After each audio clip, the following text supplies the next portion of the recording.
자, 7월의 마지막 일요일이네요. 7월 26일. 잘 지내셨죠? 비 온다고 했는데 아까 조금 비가 왔었어요. 근데 어쩐 날이 꾸물거립니다. 예전에 어르신들이 그런 말씀을 하셨어요. 날이 이러면 무릎이 쑤셔. 이런 거예요. 그때는 잘 몰랐죠? 비 오면 좋잖아요. 우산 들고 비 맞고 물통 치고 놀면 참 좋을 텐데 왜 무릎이 쑤시나 그런 생각을 했었습니다. 혹시 이거 보셨습니까? 인터넷에 떠돌아다니는 글인데요. 50대가 넘어야 이해가 되는 말 이런 게 있어요. 50대가 넘어야 이해가 된답니다. 그런데 그 중에 보시면은요, 이런 게 있습니다. 인생은 운칠기삼이다. 운이 7이고 그리고 의지가 3이다. 이런 게 50대가 넘어야만 이해가 된다. 또는 이런 것도 있어요. 행복해지려면 두 가지를 해야 하는데 첫째는 다른 사람에 대한 기대를 낮추고 둘째는 자신의 엉뚱하고 무모한 꿈을 버려라. 이게 50대가 되면 이해가 된다. 또 이런 것도 있어요. 삶은 생각할수록 비극이지만 그래도 즐겁게 살려고 마음을 먹으면 즐거운 게 꽤 많다. 이런 얘기가 50대가 돼야 이해가 된다고 합니다.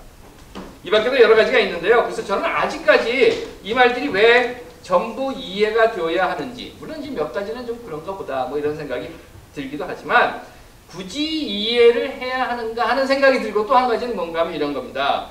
그 이야기를 딱 들으면서 아! 맞아! 이럴 수 있는 게 없더라는 거예요. 아마 제가요, 무릎은 50대가 넘었지만 아직 그 머리는 철이 덜 들어서 그런지 그건 잘 모르겠어요. 그런데요, 50대가 넘어야 이해가 된다라는 말, 이 말에 그래서 고개를 끄덕끄덕 아 맞아 그런 것 같아 라고 하기보다는 이런 겁니다. 행복해지기 위해 다른 사람에 대한 기대를 낮추고 자신이 엉뚱하다고 보여질 수도 있는 꿈으로부터 떠나기보다는 여러분들 이건 어떻습니까? 또는 삶은 생각할수록 비극이지만 그래도 즐겁게 살려고 마음을 먹으면 즐거운 게 있다라고 하는 것으로부터 여러분 이건 어떻습니까? 나이 50이 넘어서 그래요. 아직 시민들의 힘을 믿으며 민족 통일의 꿈을 버리지 않는 사람들에 대한 기대를 키우는 것 이건 어떻습니까? 또는 인생은 가끔 박근혜나 국정원 같은 것들이 나와서 힘을 들게 하기는 하지만 그래도 세월호 농성장에서 일본 대사관 앞 평화로 해서 작은 초등학교 마당에서 함께 외치며 사랑을 가르치는 사람들이 있어서 아름다운 것이다. 이렇게 생각할 수 없습니까? 뭐 여기 계시는 분들 중에 아직 50대를 안 넘기신 분들도 계실 테고 50대를 넘기신 분들도 계시겠지만 50이 되시거든 안 넘기신 분들은 한번 이 이야기를 생각해 보시기 바랍니다. 50이 넘으신 분들은 한번 이렇게 살아보시기 바랍니다. 어떠시겠습니까? 기도할까요? 하나님, 세월이 지나며 우리로 하여금 조금씩, 아주 조금씩이라도 삶이 아름다운 것임을 깨닫게 하시고 또 세상을 아름답게 만들어갈 수 있는 우리들이 되게 하옵소서. 아멘.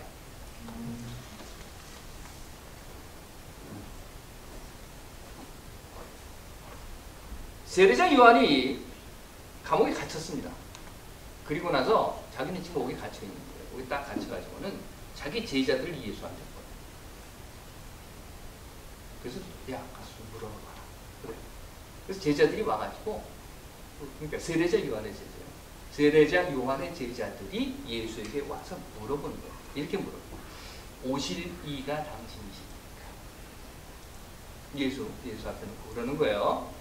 다시 설명드리면 이 사람들은 지금 세례자 요한의 제자입니다. 예수의 제자가 아니라 세례자 요한의 제자고 그리고 세례자 요한은 지금 옥에 갇혀 있습니다. 그러니까 파견받아서 온 거죠. 야, 네가 가서 물어봐. 메신저로 온 겁니다. 메신저로 예수 앞에 딱 와서 물어보는 거예요. 다시 말씀드립니다. 예수여, 오실 이가 바로 당신입니다. 우리 선생님 요한을 감옥으로부터 풀어줄 사람이 바로 당신입니까? 그 얘기를 하고 있는 거예요. 저 악한 무리들을 한순간에 몽땅 확 쓸어버릴 그분이 바로 당신입니다. 이 땅이 하나님 나라가 될 수 있도록 아니 이 땅을 하나님 나라로 만들어줄 분이 바로 당신입니다. 우리가 기다리고 있는 메시아가 바로 당신입니다. 그리고 덧붙여서 말을 해요. 당신입니까? 맞아요? 예수 당신이 바로 우리가 기다리는 사람입니까? 라고 이야기하고 난 다음에 그냥 가만 앉아서 이렇게 예, 아니요, 뭔가 이렇게 듣지 않고 덧붙여서 이 세례자 요한의 제자들은 말을 합니다. 뭐라고 얘기를 하는가 하면 이렇게 아니면 당신이 메시아가 아니면, 당신이 바로 오겠다고 이렇게 써있는 그 사람이 아니라면, 당신이 아니라면, 당신이 일제에 침략당한 이 민족을 해방시켜 주실 분이 아니라면, 당신이 유신 독재의 처참함 속에서 이 나라의 민주주의를 회복시켜 주실 분이 아니라면, 당신이 세월호 참사의 진실을 밝히 드러내 주실 분이 아니라면, 당신이 비정규직, 부당하게 해고당한 이들의 권리를 회복시켜주고 복직시켜줄 그분이 아니시라면, 당신이 친일과 독재의 잔재인 박근혜 정권의 무도함으로부터 국민의 권리를 보호해주고 국민이 주인이 되는 나라를 만들어줄 분이 아니라면 어떻게 할까요? 이들은 이렇게 얘기합니다. 우리가 다른 사람을 또 기다려야 될까요? 이렇게 이야기해요. 아니라 우리가 또 누구를 기다려야 될까요? 우리 선생님 세례자 요한이 이렇게 얘기를 하고 있어요. 답답해 죽겠다. 옥에 갇혀 있으니까 답답하겠죠. 한 병짜리 안에 들어가 있으니까. 얼마나 답답하겠습니까? 답답한 그곳에 갇혀서 지금 이렇게 이야기하고 있어요. 우리 선생님이 어찌해야 하냐? 이대로 정말 우리가 이렇게 당해야만 하느냐? 우리가 이대로 정말 죽어야만 하느냐? 가서 좀 물어보고 와라. 라고 이야기했다는 겁니다. 그래서 지금 우리가 여기 왔습니다. 자, 대답해 주십시오. 당신이 바로 그분입니다. 그러자 예수가 이렇게 대답을 해요. 가서 여러분들의 선생이신 세례자 요한에게 보고 들은 것, 그것을 그대로 이야기해 주십시오. 그런데 여러분들이 본 게 뭔지 아십니까? 지금 여러분들이 본 게 뭔가 하면 이런 거예요. 눈 먼 자가 보게 되었어요. 그리고 걷지 못하는 자가 걷게 되었고, 나병 환자가 깨끗하게 되었고, 듣지 못하는 사람이 들을 수 있게 되었고, 죽은 사람이 벌떡 일어나서 살아났고, 가난한 이들에게 기쁜 소식이 전해지고 있어요. 그걸 지금 여러분들이 보고 듣고 있잖아요. 그러니까 가서 이렇게 말하십시오. 이런 일들이 일어나고 있습니다, 선생님. 세례자 요한 선생님이시여, 이런 일들이 일어나고 있습니다. 이런 우리들이 감히 상상도 하지 못했던 일들이 일어나고 있어요. 이런 우리들이 불가능하다고 생각했던 그런 일들이 지금 우리 앞에서 벌어지고 있습니다. 선생님, 이런 일들이 지금 일어나고 있습니다. 지금 우리 눈에, 우리의 귀에, 우리의 삶 속에 기적이 일어나고 있습니다. 이렇게 이야기하고. 하지만 이후에요, 이 복음서를 보면 세례 요한의 제자들은 더 이상 이야기가 나오질 않습니다. 그렇게 본다고 하면, 물론 그 이후에 세례 요한은 목이 댕강짝에서 죽게 되고 말죠. 그 말은 아마 이 제자들이 예수의 이야기를 세례 요한에게 전하지 않았거나, 아니면 듣기는 들었는데 무슨 소리인지 모르니까 가서 말을 전하긴 전했는데 뭐 엉뚱한 소리를 전했거나, 글쎄 그건 모르겠어요. 근데 예수는 분명히 이야기합니다. 너희들이 지금 보고 들은 걸 가서 그대로 전해. 기적입니다, 여러분. 눈 먼 자가 보게 되는 것, 걷지 못하는 자가 걷게 되는 것, 나병 환자가 깨끗해지고 듣지 못하는 사람이 들을 수 있게 되면 죽은 사람이 살아나고 가난한 사람들에게 기쁜 소식이 전해진다는 것. 이건 기적이에요. 기적이라는 겁니다. 멀쩡한 사람이 이해할 수 없이 죽는 것, 또는 뭐 잘 맞춰놓고 제대로 지은 다리가 무너지는 것, 이게 기적이 아니라 이런 것이 기적인 거예요. 눈 먼 자가 보게 되고, 그리고 걷지 못하는 자가 걷게 되고, 죽은 자가 살아나고, 가난한 자에게 기쁜 소식이 전해지는 것, 이게 기적입니다. 그리고 예수는 앞에서 말씀드린 것처럼 그 세례 요한의 제자들에게 이렇게 이야기해요. 여러분들이 보고 들은 것, 그것이 바로 이것입니다. 여러분들이 지금 눈으로 보고 귀로 들은 것, 그것이 바로 기적입니다. 그 기적을 가서 전하십시오. 날 때부터 죄인인 원죄를 가지고 태어난 이들이 예수를 믿고 구원받아 천당 가는 것. 여러분들 원죄를 아십니까? 여러분들 태어날 때 원죄 증명서 태어나셨어요? 나도 모르는 원죄의 굴레에 씌워놓고 넌 죄인이야! 해놓고 난 다음에 저들끼리 모여서 교린의 뭐네 하는 소리로 나 죄인 만들어 놓고, 또 저들끼리 모여서 무슨 뭐 교린의 교회 본인의 뭐네 세례 주고 원죄 용서받았다 해서 도장 한 장씩 빵빵 찍어주는 거.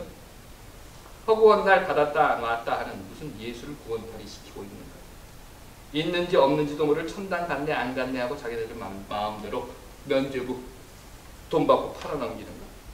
그것이 기적이 아니다. 죄인이 구원받아 천당 가는 그게 기적이 아니라 지금 우리 눈앞에서 보이지 않는 천당 얘기 그게 기적이 아니라 지금 우리 눈앞에서 우리들이 지금 숨쉬고 있는 이 땅에서 바로 이 자리에서 일어나고 있는 것 그리고 우리의 눈에 보이고 우리 귀에 들리는 것 그것이 곧 기적이라는 것. 예수님 그 말을 하고 있어요. 권력의 눈이 어두워서 돈의 눈이 멀어서 권위와 아집의 눈이 가리워져서 역사와 하나님의 정의를 바로 보지 못하는 맹인들이 그들이 이제 눈이 뜨게 되었다는 것. 그거 기적이라는 거예요. 두 발을 가지고도 세상을 똑바로 걷지 못하는 이들. 나 혼자만 잘 먹고 잘 살겠다고 하는 생각으로 세상은 나와 이웃이 같이 한 발씩 짚고 가야 되는 거예요. 그런데 이웃이라고 하는 발은 뚝 잘라버리고 나라고 하는 발 한 자만 나라고 하는 발 하나만 가지고 나 혼자 잘 먹고 잘 살겠다고 딜질 끌면서 한 발로 걸어다니면서 세상을 똑바로 걷지 못하는 그들이 맞아. 세상은 나 혼자 사는 게 아니야. 내 이웃이 한쪽에 발이 되어줘야만 내가 똑바로 걸을 수 있구나 라고 하는 것을 그래서 이웃들이 있고 그들과 함께 살 수 있을 때 나도 살 수 있구나 라고 하는 것을 깨닫고 이웃이라고 하는 발 하나를 잘 다스려서 이웃이라고 하는 발 하나를 잘 가꾸어서 두 발로 똑바로 세상을 딛고 걸을 수 있게 됐다고 하는 그게 기적이라는 겁니다. 차별이라는 병. 넌 인종이 달라. 넌 영어 못해. 너는 피부 색깔이 달라. 너는 국적이 달라. 너는 성별이 달라. 너는 나이가 달라. 너는 성 정체성이 달라. 그래서 넌 더러워. 아이고 나하고 같이 하면 안 돼. 하고 구분 지어 놓음으로 해서 오히려 스스로를 더럽히고 있는 스스로를 나병과 같은 고치지 못하는 병 속에 빠져 있는 그들이 차별이라고 하는 병으로부터 맞아 아니야. 내가 지금까지 했던 것이 이게 잘못됐구나. 내가 지금까지 여자라고 해서 목사 한 수를 주면 안 되라고 외쳤던 것이 이게 실수였구나. 아니 이게 잘못이었구나. 이게 정말 내가 병들었었구나 하는 것을 깨닫고 그 병으로부터 깨끗함을 받게 되었다. 그게 기적이다.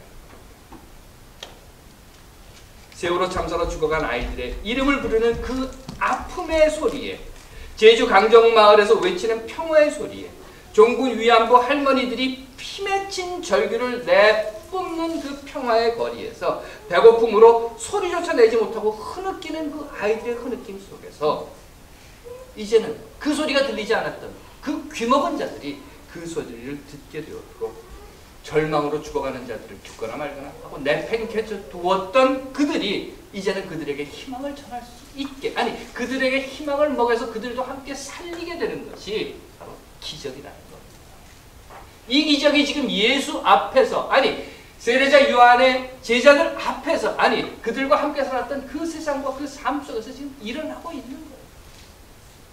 그래서 예수가 이야기합니다. 넌 다른 거 할 얘기 없어. 가서 지금 너희들이 본 기적, 너희들이 들은 기적 그걸 가서 이 세례자 요한에게 전해라 라고 얘기했던 겁니다. 하지만 이어지는 예수의 이야기 제자들에게 이렇게 말해요. 그런데 말이지 얘들아 이 사람들아 이 세대의 사람들은 무엇에 비교할까? 그런데 말이지 지금 너희 눈앞에서 기적이 일어나고 있는데 이 기적이 일어나고 있는 이 세상에 살고 있는 사람들을 내가 뭐라고 얘기해야 될까? 비유하건대 아이들이 장터에 앉아 서로 불러 이르되 우리가 너희를 향하여 피리를 불어도 너희는 춤추지 않고 우리가 후후후후 꼬골하며 슬피 울어도 너희들은 따라오지 아니하였다. 예수가 기적을 보여주어도 그러거나 말거나 내 주머니에 돈 들어오는 거 아닌데 뭐. 예수가 죽은 자를 살려도 그러거나 말거나 제가 살았다고 해가지고 뭐 내가 과장으로 또는 무슨 뭐 진급하는 것도 아니고 아이들이 죽어가도 그래서 그 죽어가는 아이들의 이름을 부르면서 흐느껴 울어도 내일 아닌 거고 노인들이 가난으로 자살을 해도 내 알 바 아닌 거고 알바하는 학생들의 시간당 급여가 모카라떼 값 한 잔보다 안 돼도 모자라도 난 그냥 마시면 되는 거야. 국정원이 해킹을 해도 내 전화기만 안 털리면 그만인 거고. 다 털렸습니다. 기적을 베풀어도 기뻐하지 않고 아픔을 호소해도 들은 척 안 하는 세대. 이 세대를 지금 예수님 이야기하고 있습니다. 지금 너희 눈앞에 기적을 베풀면 뭐래? 지금 너희 눈앞에서 죽은 자가 살아나면 뭐래? 지금 너희 눈앞에서 그 더러운 병든 자들이 고쳐지면 뭐해? 지금 너희 눈앞에서 눈이 열리고 귀가 뜨이고 절름발이가 똑바로 걸으면 뭐래? 너희들은 피리를 불어도 불거나 말거나 슬피 울어도 울거나 말거나 그러거나 말거나. 맞습니다. 그 결국 예수 앞에 있었던 사람들은 그 기적을 기적으로 보지 못했고 예수는 마침내 십자가에서 또 다른 기적의 마지막을 보여주기 위해서 자신을 버리게 됩니다.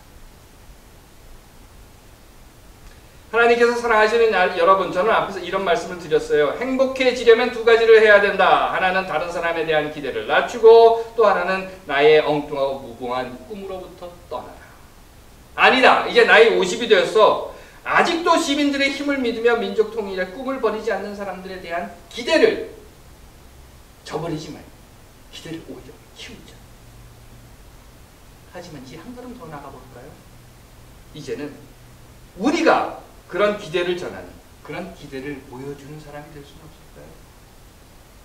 또 삶은 생각할수록 비극적이지만 그래도 즐겁게 살려고 마음먹으면 즐거운 게 꽤 있다라고 하는 것에서 인생은 가끔 박근혜나 국정원 같은 것들이 나와서 힘들게 할 때도 있지만 그래도 살만한 곳이 있어라고 하는 것을 한 걸음 더 뛰어넘으면 지금도 세월호 농성장에서 일본 대사관 앞에서 또 작은 초등학교 마당에서 아이들과 함께 어울리고 외치며 사랑을 가르치는 이들이 있어 아름다운 바로 그 이들이 여러분들이 될 수는 없습니다.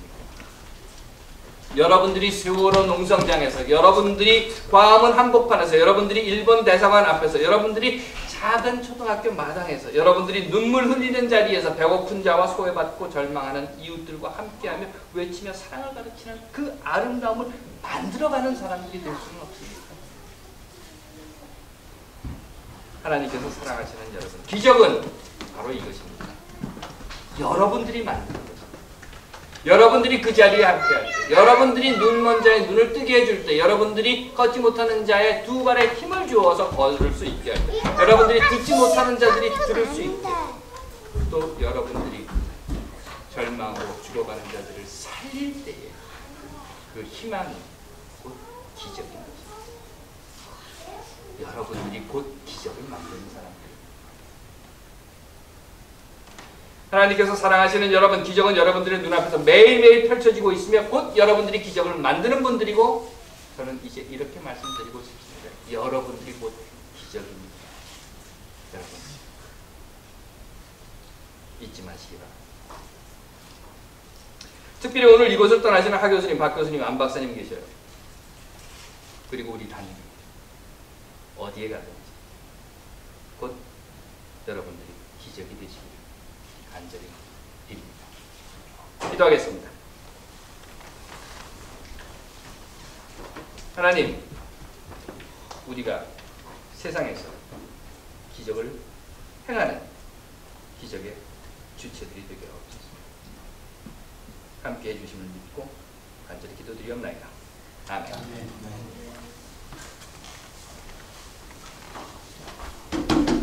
의장님이